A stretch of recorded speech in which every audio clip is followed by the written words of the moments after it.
आप सभी भक्तों को होली की बहुत बहुत हार्दिक शुभकामनाएं। भगवान आपको स्वस्थ रखे, खुश रखे, मस्त रखे।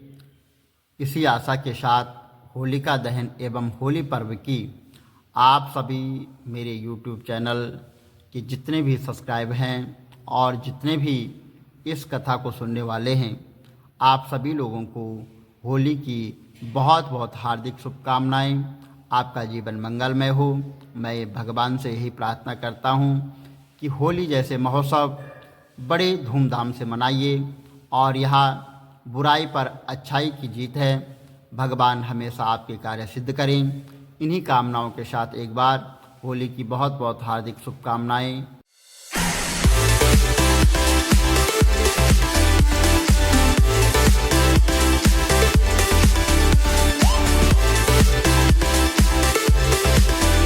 वन्द्यं देवोमां पतेशुर्गुरं वन्दे जगत्कारणं वन्दे पन्नकभूषणं मृगधरं वन्दे पशूनां पते वन्दे सूर्यशशाङ्कवन्दिनयनं वन्दे मुकुन्दं प्रियं वन्दे भक्तजनार्तश्रियं वन्दे शिवं शङ्करः।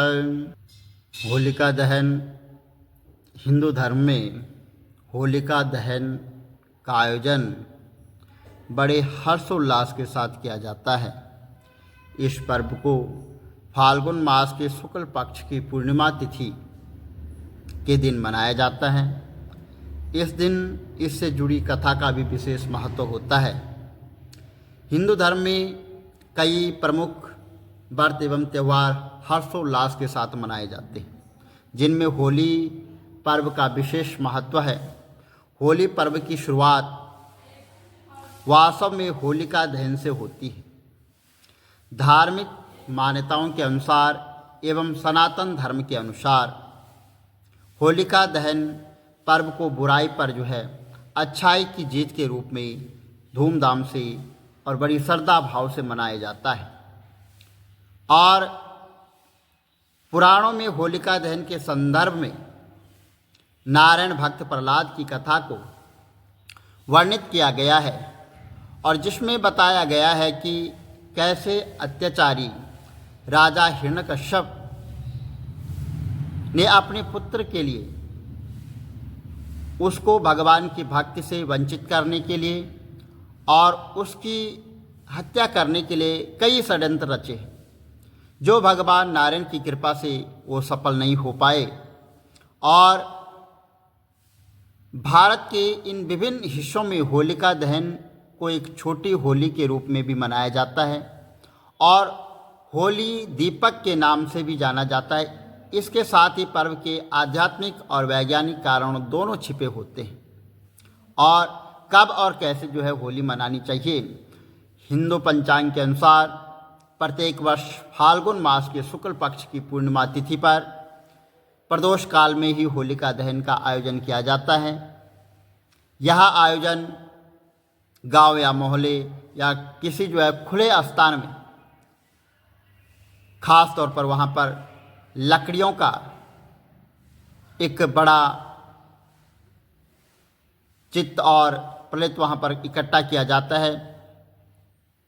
वहां पर उसमें गोबर से बनी हुई पाथियां उसमें डाली जाती है और होलिका और भक्त प्रहलाद को वहाँ पर स्थापित किया जाता है, जिससे गुलार या बरकुल्ला के नाम से भी जाना जाता है।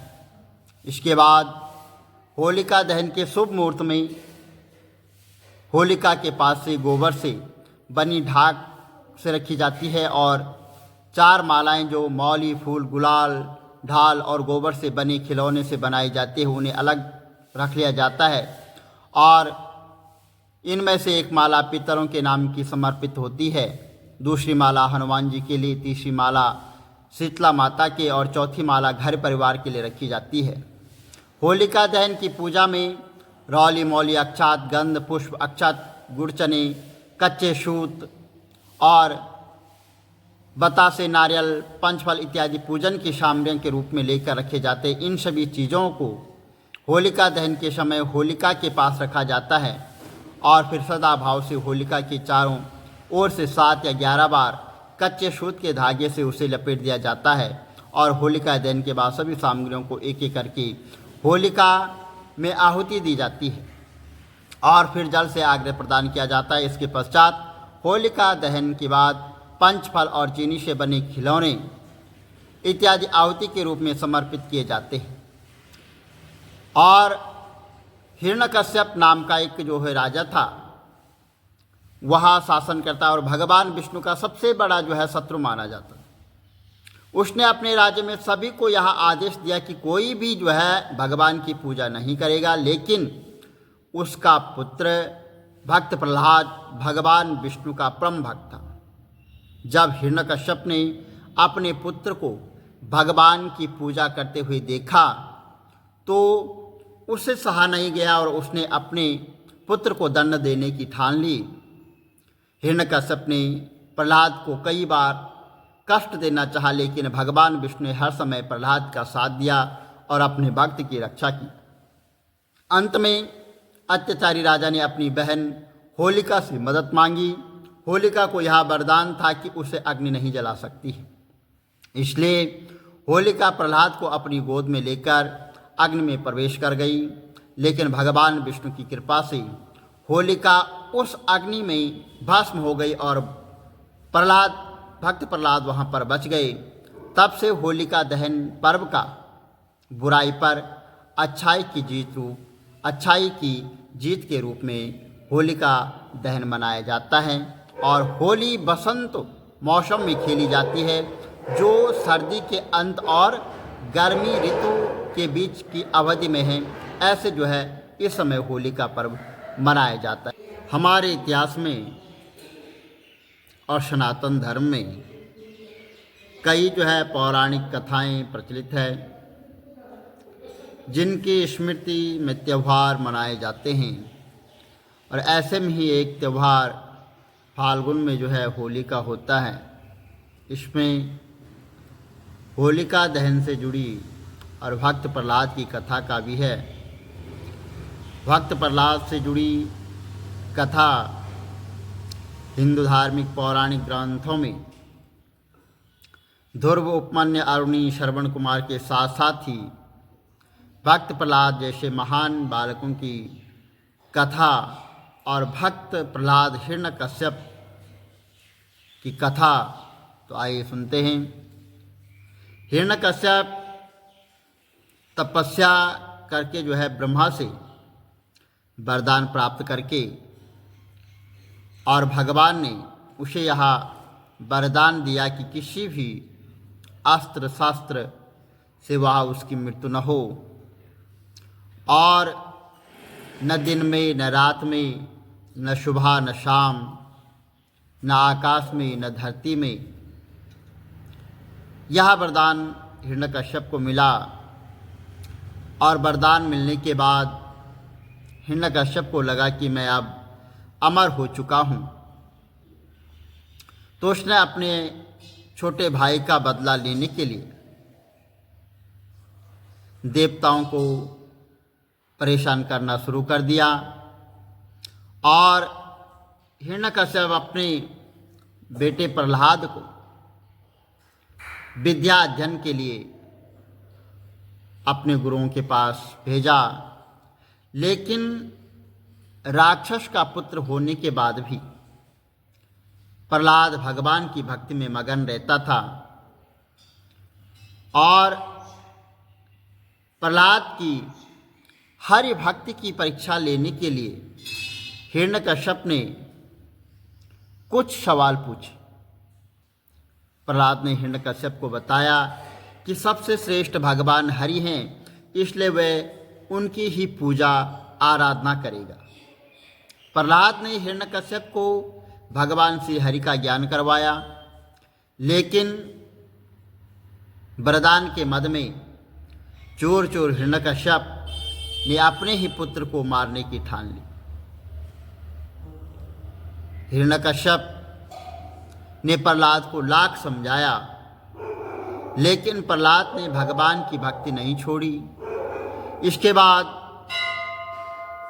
हिरण्यकश्यप ने प्रहलाद को यातनाएं पीड़ाएं देनी शुरू कर दी और हिरण्यकश्यप ने अपने सेवकों को प्रहलाद को मारने का आदेश दे दिया।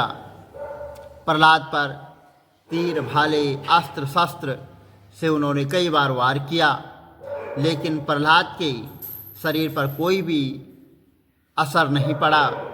हिरण्यकश्यप ने परेशान होकर प्रहलाद को हाथी के पांव के नीचे कुचलने का आदेश दिया, लेकिन हाथियों ने भी प्रहलाद को नहीं मारा।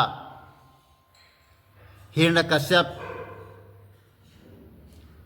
और कई प्रकार के उसने षड्यंत्र रचे, लेकिन प्रहलाद को भगवान की भक्ति और सच्ची निष्ठा के प्रति उसके सब अस्त्र शस्त्र वहाँ पर विफल हो गए और शेर विष हथियार का भी कोई उस पर असर नहीं हुआ।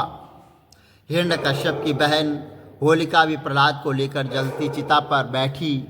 होलिका को अग्नि में न जलने का वरदान मिला था, लेकिन उसका वरदान भी काम न आया। उस अग्नि में हिरण्यकश्यप की बहन होलिका का ही भस्म हो गया और इसी दिन से जो है होलिका दहन की परंपरा शुरू हुई है।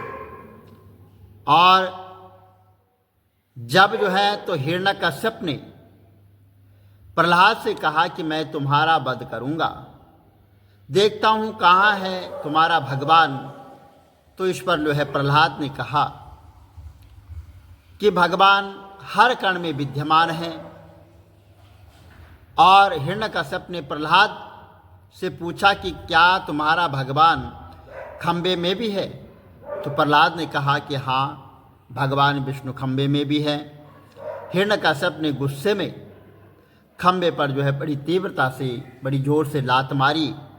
तभी खंबे में से नरसिंह भगवान आकर जो है प्रकट हुए और हिरण्यकश्यप के सामने खड़े हो गए। उन्होंने हिरण्यकश्यप को अपनी गोद में रखा और नाखून से उसका शरीर चीर दिया। इस तरह हिरण्यकश्यप अपने वरदान के अनुरूप न पृथ्वी पर, न आकाश पर, न किसी अस्त्र से, न किसी शस्त्र से, न देव मानव बल्कि नरसिंह भगवान के हाथों मारा गया है। बोलो विष्णु भगवान की जय।